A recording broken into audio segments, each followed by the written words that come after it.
रामकृष्ण हरी.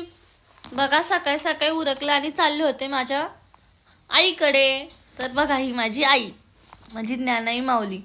तर बाहेर गेले ना, बापरे एवढी थंडी होती आणि धुकं पण खूप पडलं होतं. मंदिरात प्रवेश केल्यावरती बघा ह्या ताई फुगडी खेळत होत्या. मी घेतलं त्यांचा व्हिडिओ काढून. नंतर ना मंदिर एवढं धुक्यामध्ये सामावून गेलं होतं ना, आणि ते वातावरण एवढं प्रसन्न वाटत होतं ना, खूप सुंदर. हे बघा माझ्या सिद्धेश्वर भगवंताचा कळस, नंतर माझ्या आईचा कळस ज्ञानोबारायांचा, नंतर ना आदिशक्ती मुक्ताबाई यांचा कळस. ही आहे अजान वृक्षाची बाग. खूप सुंदर वाटत होतं.